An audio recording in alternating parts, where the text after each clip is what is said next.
जैसे ही मार्केट में news I, Sensex at all time high 52,700 पे, Nifty at all time high 15,700 पे, हम में से कितने लोगों को लगा काश स्टॉक मार्केट में इन्वेस्ट कर दिया होता तो। हाय, दिस इज प्रियल सरवैया, केम जो। वेल, हमारी है ना स्टॉक मार्केट के साथ हमेशा से ऐसी ही लव एंड हेट वाली रिलेशनशिप रही है। ऊपर जाता है तो हमें उससे प्यार हो जाता है, नीचे आता है तो हमें लगता है यार ये स्टॉक मार्केट है ना गैम्बलिंग वाली चीज है, कुछ ही लोग इसमें नसीब से पैसा कमा लेते हैं। वेल, पिछले कुछ टाइम में काफी सारे चेंजेस आए हैं।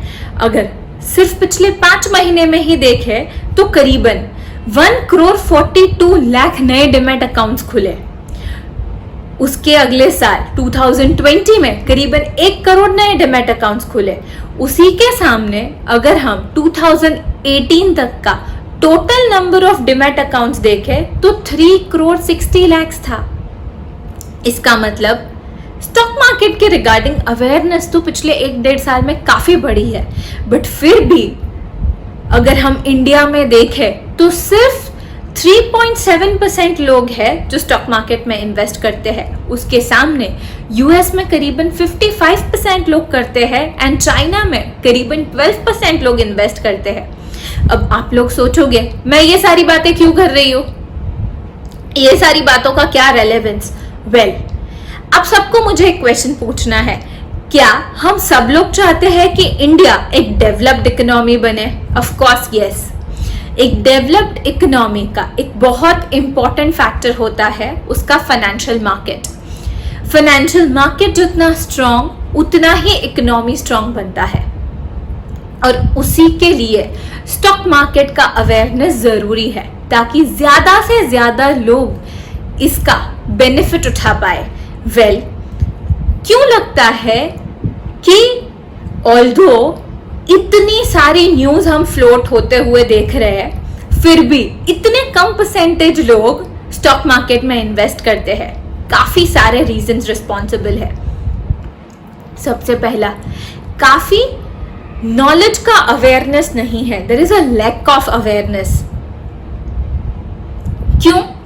एक्चुअली अगर हम बचपन से ही देखें ना तो हमें इस इंडस्ट्री से थोड़ा दूर रखा जाता है, क्योंकि कई लोग कुछ प्रिजम्पशंस कैरी करते हैं कि यार ये मार्केट है ना बड़ा रिस्की है, पता नहीं कब लॉस हो जाए, समझ में ही नहीं आता कब ऊपर जाता है और कब नीचे जाता है, क्योंकि इनफ नॉलेज अवेलेबल नहीं है। उसके अलावा काफी सारे ट्रस्ट इश्यूज भी है। ट्रस्ट इश्यूज क्यों आए? वेल, अगर हम आज से कुछ साल पहले की बात करें, थोड़ी सी हिस्ट्री में जाते हैं, 20-25 साल पहले की बात करें, जब तक सेबी नहीं आया था, लॉज रेगुलेशंस फॉर्म नहीं हुए थे, उसके एब्सेंस में काफ़ी सारे स्कैम्स भी हुए थे। वेल, हम सबको पता है कौन से स्कैम्स की बात कर रही हूँ, एंड उसकी वजह से भी लोगों ने कुछ प्रिजम्पशंस बना लिए हैं। इवन पास्ट में प्रोसेसेस भी काफ़ी डिफिकल्ट थे स्टॉक मार्केट को हैंडल करने के। जैसे 1992 में सेबी आया, उससे पहले सारी चीज़ें फिजिकल फॉर्मेट में थी। वो स्टॉक्स को पेपर के फॉर्म में रखना, कभी वो फट जाए, कभी गीला हो जाए, कभी गुम जाए, उस चीज़ को अगर कैश में कन्वर्ट भी करना है तो भी काफ़ी टाइम लगता था। हालांकि आज की डेट में देखें तो सारी चीज़ें डिजिटलाइज हो गई है। इवन कई लोग ऐसा मानते हैं कि स्टॉक मार्केट में अच्छा पैसा कमाने के लिए या सक्सेसफुल होने के लिए या इसमें इन्वेस्टिंग या ट्रेडिंग करने के लिए आपको फाइनेंस और अकाउंट्स का अच्छा नॉलेज चाहिए। वेल, स्टॉक मार्केट के लिए फाइनेंस और अकाउंट्स का नॉलेज नहीं बल्कि सिर्फ कॉमन सेंस चाहिए। वहीं कई लोग ऐसा सोचते हैं कि अगर स्टॉक मार्केट में इन्वेस्ट करना है तो ज़्यादा पैसा चाहिए। वेल, ज़्यादा पैसे की ज़रूरत नहीं है। किस तरीके से स्टॉक मार्केट में इन्वेस्ट कर सकते हैं आगे उसके बारे में भी हम लोग बात करेंगे। वहीं कई लोग ऐसा सोचते हैं, जो हमारा एक ट्रेडिशनल थॉट प्रोसेस रहा है कि हमें है ना फिक्स्ड रिटर्न चाहिए। अगर कोई चीज़ हमें फिक्स रिटर्न देती है तो हम खुशी खुशी उसमें इन्वेस्ट कर देंगे। और stock market definitely fix return guarantee नहीं करता है। ऑफ कोर्स लॉन्ग रन में वो फिक्स्ड रिटर्न से कहीं ज़्यादा हो सकता है, बट वो फिक्स्ड रिटर्न गारंटी नहीं करता है। ऐसे ही कई सारे ओपिनियंस और प्रिजम्पशंस की वजह से हम लोग स्टॉक मार्केट में इन्वेस्ट नहीं करते हैं। बट आज हम लोग ओपिनियंस के बारे में नहीं, कुछ फैक्ट्स के बारे में बात करेंगे, क्योंकि मेरा बिलीव है कि फैक्ट से हमको और बेहतरीन रिजल्ट्स मिल सकते हैं।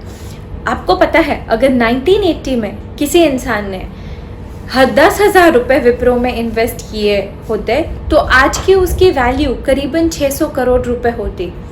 अगर 1993 में किसी ने 10,000 रुपये इन्फोसिस में इन्वेस्ट किए होते तो आज की उसकी वैल्यू करीबन 15 करोड़ होती। तो आप में से कई लोग मुझे पूछोगे, पर 1980 में किसके पास 10,000 रुपये थे? वेल, 10,000 नहीं थे, 1,000 रुपये थे, 100 रुपये थे, 10 रुपये थे, क्योंकि अगर 10 रुपये भी इन्वेस्ट किए होते तो आज का उसका वैल्यूएशन करीबन 60 लाख रुपए होता। बट ये तो सिर्फ 2 ही स्क्रिप्ट हुई नहीं, ऐसी और भी कई स्क्रिप्ट्स है जिसने बहुत अच्छा रिटर्न दिया है, जैसे कि HUL, MRF, TCS, जो सारी फंडामेंटली स्ट्रॉन्ग कंपनीज है।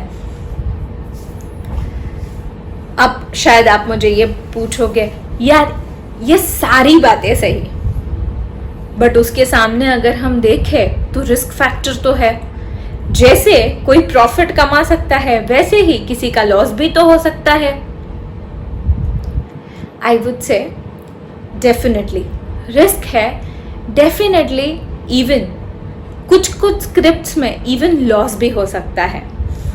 बट आई वुड से अगर उसी के सामने हम लोग FD में या सेविंग्स में या कुछ फिक्स्ड इंस्ट्रूमेंट्स में जब इन्वेस्ट करेंगे और जहाँ से हमें 3-4% से लेके 6-7% तक रिटर्न मिलता है, वहाँ पे तो हम ऐसे ही लॉस कर रहे हैं, क्योंकि इन्फ्लेशन और वो रेट सेम ही जो हो जाता है तो हम एज सच कुछ सामने कमा नहीं रहे हैं। इसीलिए अगर हम स्टॉक्स का हिस्टोरिकल एवरेज देखें तो स्टॉक्स में से काफ़ी हाई रिटर्न्स मिले हैं।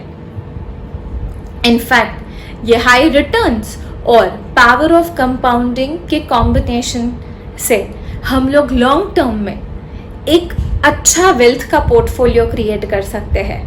पास्ट में अगर नहीं किया है तो हम पास्ट में तो कुछ चेंज नहीं कर सकते डेफिनेटली, बट पास्ट के एक्सपीरियंस से सीख के हम अपने प्रेजेंट को और फ्यूचर को डेफिनेटली बेटर कर सकते हैं।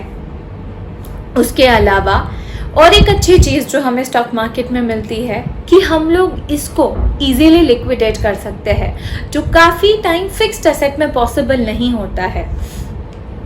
इवन हम लोग यहाँ पे इंडस्ट्री के हिसाब से पोर्टफोलियो बना सकते हैं। फॉर एन एग्जाम्पल, कोई IT इंडस्ट्री में काम करता है, उसके पास IT की ज़्यादा नॉलेज है, उसको IT का बेटर फ्यूचर आउटलुक दिखता है, वो IT के स्टॉक्स में अपना पोर्टफोलियो डिसाइड कर सकता है। किसी को लगता है इलेक्ट्रॉनिक व्हीकल्स का ज़माना आने वाला है, उससे रिलेटेड इंडस्ट्री में वो उसके हिसाब से इन्वेस्ट कर सकता है। उसके अलावा इंसान अपना पोर्टफोलियो अपने रिस्क एपेटाइट के हिसाब से बना सकता है। जैसे कि अगर किसी का रिस्क एपेटाइट कम है तो वो ऐसे स्टॉक सिलेक्ट कर सकता है जहाँ पे रिस्क कम हो, फंडामेंटली स्ट्रॉन्ग कंपनीज हो, भले ही रिटर्न बहुत ज़्यादा ना हो बट एक अच्छा रिटर्न दे। उसी के सामने अगर किसी का रिस्क एपेटाइट ज़्यादा है तो वो ऐसी कंपनीज में इन्वेस्ट कर सकते हैं कि जिसका ग्रोथ फैक्टर ज़्यादा है, माइट भी उसमें रिस्क फैक्टर भी ज़्यादा हो सकता है। उसके अलावा और एक बढ़िया चीज़ हमें यहाँ पे मिलती है कि हम किसी भी अमाउंट से इसमें इन्वेस्ट करना शुरू कर सकते हैं। हम प्रॉपर्टी में 1,000-2,000 से इन्वेस्ट नहीं कर सकते हैं, बल्कि यहाँ पे हम 500 रुपये जैसी छोटी अमाउंट से भी इन्वेस्ट करना शुरू कर सकते हैं। सो ये सारे फैक्टर्स को कंसिडर करते हुए एटलीस्ट हमें ये आइडिया तो आया कि हमें इस इंडस्ट्री में, हमें स्टॉक मार्केट में बेसिकली इन्वेस्ट करना शुरू करना चाहिए। तो इसके साथ साथ हमारी और एक रिस्पॉन्सिबिलिटी बढ़ जाती है कि हम लोग टिप्स और ओपिनियंस के बेसिस पे इन्वेस्ट ना करें, बल्कि खुद को ढंग से एजुकेट करके इस इंडस्ट्री में इन्वेस्ट करें, ताकि हम लोग इससे अच्छा रिटर्न कमा सकते हैं और अपने लिए एक फ्यूचर में बेहतरीन पोर्टफोलियो क्रिएट कर सकते हैं। अब हम खुद को एजुकेट कहाँ से करें? वेल, आज से 15-20 साल पहले तो ये इतना इजी नहीं था, बट अगर हम आज की तारीख में देखें ना, तो खुद को एजुकेट करना काफ़ी सिंपल हो गया है। आज हमारे पास बहुत सारे ऑप्शंस हैं, ऐसे कई सारे एजुकेशनल वीडियोस अवेलेबल है। उसके अलावा हम लोग ऑनलाइन जाके एक क्लिक पे एनुअल रिपोर्ट्स देख सकते हैं। हम लोग कंपनीज के वेबसाइट पे उसका प्रेजेंट, पास्ट और फ्यूचर आउटलुक सब कुछ स्टडी कर सकते हैं, जो हमें एक बेटर डिसीजन लेने में हेल्प करेगा।